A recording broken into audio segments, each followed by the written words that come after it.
Children, in today's class, we shall start the topic exponents and powers, exercise 12.1. Okay. Now, in this, the very first question is evaluate. Okay. The first part in this question is 3 to the power minus 2. Right? 3 to the power minus 2.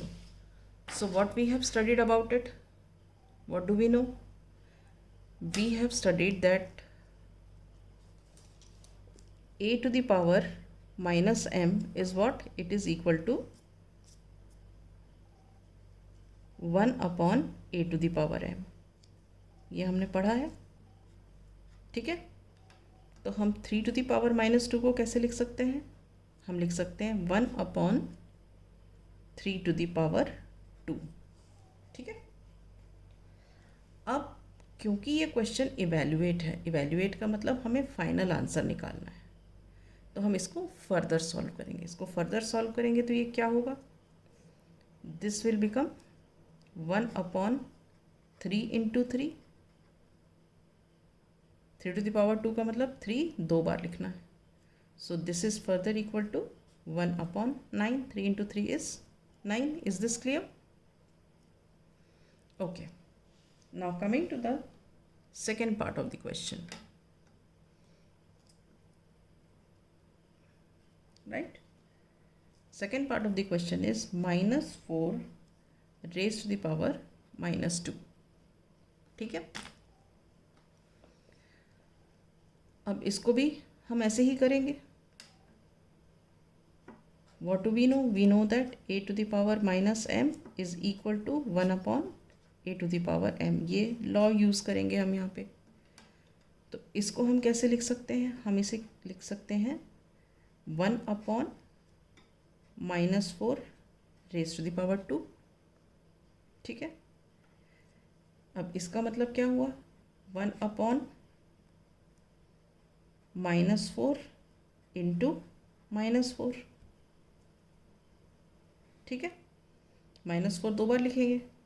अब इसे solve करो. 1 upon 4 4 ज़ा 16 और minus minus क्या हुआ? Plus हो गया. तो आंसर क्या आ गया? 1 अपॉन 16. ठीक है. Now coming to the third part of the question. This is 1 upon 2 raise to the power minus 5. 1 upon 2 raise to the power minus 5. ठीक है. तो इसको हम कैसे करेंगे?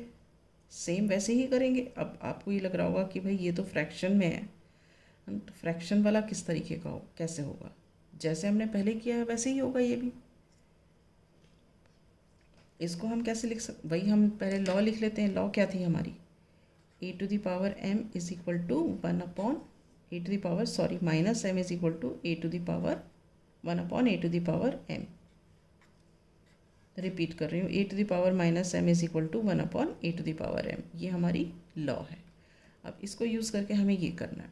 तो बेसिकली क्या है? इसका रेसिप्रोकल लेना है. तो हम इसका रेसिप्रोकल ले लेते हैं. 1 upon 1 upon 2 raise to the power minus 5. हमने इसका रेसिप्रोकल लिया है. ये था, इसको एज इट इज़ 1 अपॉन करके लिख दिया.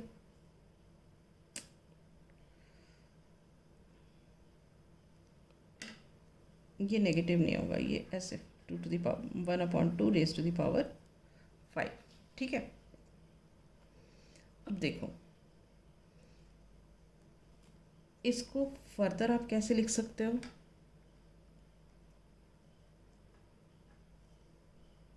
अगर ये ऊपर 1 है, हम इसको ऐसे लिख सकते हैं 1 अपॉन 1.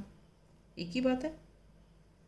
और ये जो है इसको हम क्या ऐसे लिख सकते हैं? 1 upon 1 to the power 5 upon 2 to the power 5. देखो हमने यहाँ पे कौन सी लॉ यूज़ की है? एक लॉ हमने ये पढ़ी थी, a to the power m divided by b to the power m. This is equal to a upon b to the power m. ठीक है. तो basically a to the power m divide by b to the power m का क्या मतलब होता है? ये होता है a to the power m divided by b to the power m. ये क्या किसके बराबर हुआ? A upon B raise to the power m. ये वाला, इसको मैंने ऐसे भी तो लिख सकते हैं ना, तो ये वाला तो एज इट इज़ कॉपी कर दिया है और इसको मैंने इस फॉर्म में लिख लिया। तो बेसिकली क्या था हमारा, ये जो है इस फॉर्म में दिया हुआ था और मैंने इसको इस फॉर्म में कन्वर्ट कर लिया। ठीक है, तो अब क्या है, इसको अगर हम वर्ड्स में पुटअप करें तो ये वर्ड्स में कैसे लिख सकते हैं हम इसको? 1/1 is divided by 1 to the power 5 upon 2 to the power 5। ये चीज़ डिवाइडेड बाय ये है, तो मैंने इसको ऐसे लिख दिया। ये चीज़ डिवाइडेड बाय ये है यहाँ पे। ठीक है, अब हमने क्या पढ़ा हुआ है? हमने ये पढ़ा हुआ है कि अगर कोई दो रैशनल नंबर्स हैं या दो फ्रैक्शंस हैं, जब हम उन्हें डिवाइड करते हैं तो ये जो डिवीज़न वाला साइन होता है ये चेंज हो जाता है किसमें? मल्टीप्लिकेशन में। और इसका हम क्या करते हैं? रेसिप्रोकल लेते हैं। ये हमने ऑलरेडी पढ़ा हुआ है पिछली क्लासेस में। तो हम इसको कैसे लिख सकते हैं? हम इसे लिख सकते हैं 1/1 और ये डिवीज़न चेंज हो गया मल्टीप्लिकेशन में और इसका मैंने क्या कर दिया? रेसिप्रोकल ले लिया। तो ये क्या हो गया? 2 to the power 5 upon 1 to the power 5।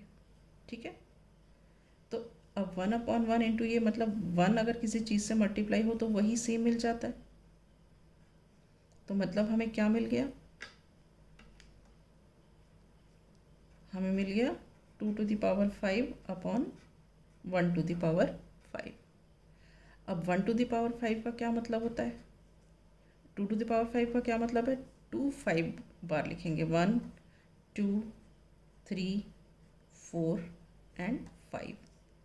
उसी तरह 1 को भी हम 5 बार लिखेंगे, 1 1 1 1 1 विद मल्टीप्लिकेशन साइन। ठीक है, तो 1 इंटू 1 इंटू 1 इंटू 1 क्या हो गया? 1 और 2 2 ज़ा 4 4 2 ज़ा 8 8 2 ज़ा 16 16 2 ज़ा 32। तो इसका आंसर क्या आ गया मेरा? 32। Is this clear? So this is our question number 1. Now we come to question number 2.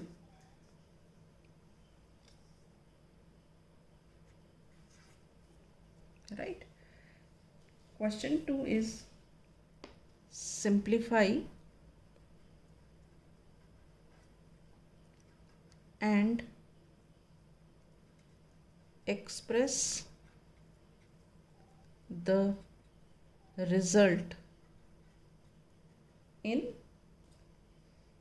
power notation. In power notation with positive exponent. With positive exponent. ठीक है, the very first question is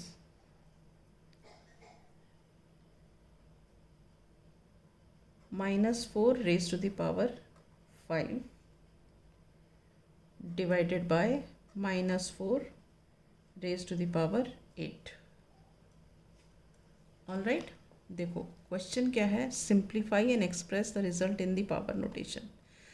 इसका मतलब क्या है कि हमें इसे solve करना है और रिज़ल्ट जो आना चाहिए वो पावर में आना चाहिए, मगर वो पावर कैसी होनी चाहिए? पॉजिटिव होनी चाहिए।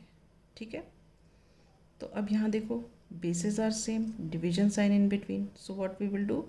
We will subtract the powers. All right, so this is equal to what? -4 to the power 5 minus 8. ठीक है, हमने यहाँ पे लॉ कौन सी यूज़ की है? a to the power m divided by a to the power n is equal to a to the power m minus n. All right, अब देखो इसको सॉल्व किया तो क्या आया? -4 रेज टू द पावर -3। क्यों?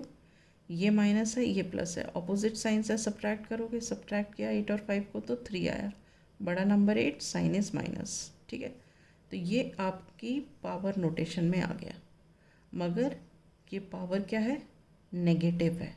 हमें पावर क्या बनानी है, पॉजिटिव बनानी है। तो हमने एक लॉ क्या पढ़ा है, a to the power minus m is equal to, a to the power minus m is equal to 1 upon a to the power m, ये पढ़ा हुआ है। तो हम इसको कैसे लिख सकते हैं, -4 to the power -3, this is equal to 1 upon -4 to the power 3. Is this clear? So this is the first part of the question. Now coming to the second part of the question. The second part of the question is,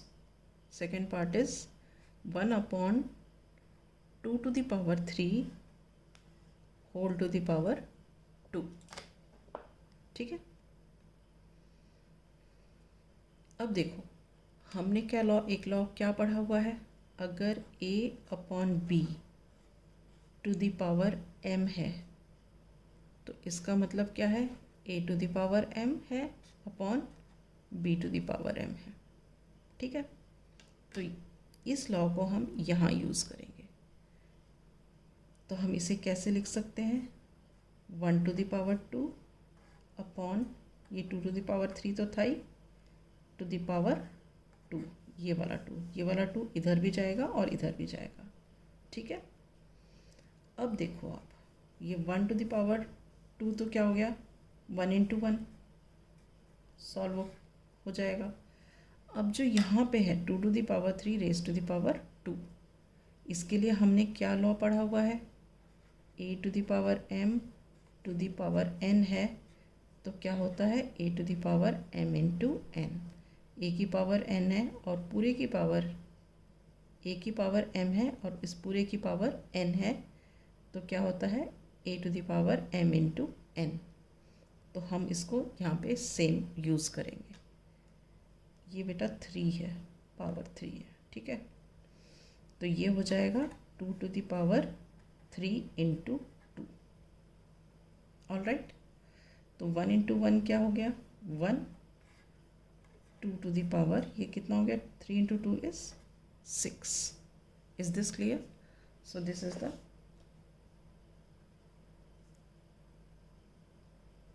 second part of the question. All right, now let us take the next part of the question.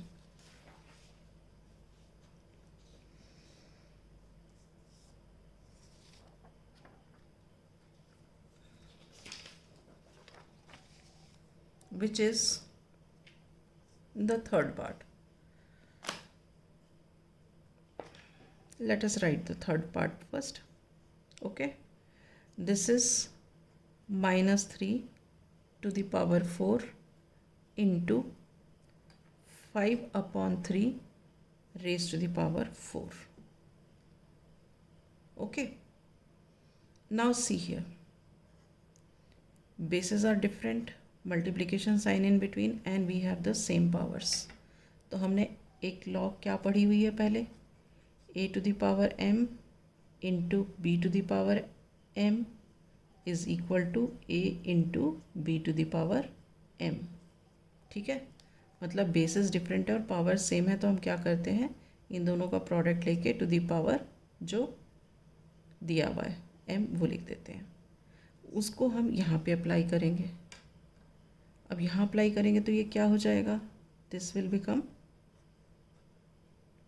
-3 multiplied by 5 upon 3 raise to the power 4। इन दोनों को multiply करके लिख लिया और ऊपर ये power लिख दी। अब आप ये देखो, ये और ये कैंसिल हो गए, ठीक है। तो क्या बचा आपके पास, -5 रेज टू द पावर 4 बचा, ठीक है। So this is your answer. Now coming to the fourth part of the question. The fourth part of the question is 3 to the power minus 7 divided by 3 to the power minus 10 into 3 to the power minus 5. ठीक है, तो अब हम क्या करेंगे, पहले हम इस ब्रैकेट को सॉल्व करेंगे. अब ब्रैकेट को जब सॉल्व करेंगे तो ये देखो bases are same, division sign in between, so powers are subtracted. तो पहले हम कौन सी लॉ यूज़ कर रहे हैं, we are using a to the power m divided by a to the power n which is equal to a to the power m minus n. ठीक है, ये लॉ यूज़ कर रहे हैं. तो हम यहाँ क्या लिखेंगे, we will write this as 3 to the power minus 7 minus 10. ठीक है ना, ये minus 10 एज इट इज़ आया, बीच में माइनस का साइन, और ये -7, ये हो गया हमारा ये वाला bracket, into 3 to the power minus 5. अब ये क्या हुआ, 3 to the power -7 और माइनस माइनस मिलके क्या हो जाता है, प्लस हो जाता है, इंटू इसको एज इट इज़ लिख दिया 3 to the power minus 5. Okay, अब फर्दर सॉल्व करते हैं. 3 to the power, अब ये देखो -7 + 10 क्या हो गया हमारा, 3 to the power 3 हो गया, into 3 to the power minus 5. अब देखो bases same, multiplication sign in between, तो क्या हो गया, पावर्स विल बी एडेड. तो हमने यहाँ पे क्या लॉ यूज़ कर रहे हैं हम, a to the power m multiplied by a to the power n, this is equal to a to the power m plus n. Bases same, multiplication sign in between, powers will be added. तो ये क्या हो जाएगा हमारा, 3 to the power 3 plus minus 5, right? And this is further equal to what, 3 to the power what, 3 plus minus 5 क्या है, -2, isn't it? मगर हमें क्या करना है, हमें विद पॉजिटिव एक्सपोनेंट लिखना है. ये तो नेगेटिव एक्सपोनेंट आ गया, अब इसे पॉजिटिव कैसे बनाएं, तो हमने फिर थर्ड लॉ यूज़ करेंगे. थर्ड लॉ क्या है, a to the power minus m क्या है, 1/a to the power m है. तो हम इसको क्या लिख सकते हैं further, we can write this as 1/3 to the power 2. Is this clear? Okay. Now let us take up the fifth part of the question.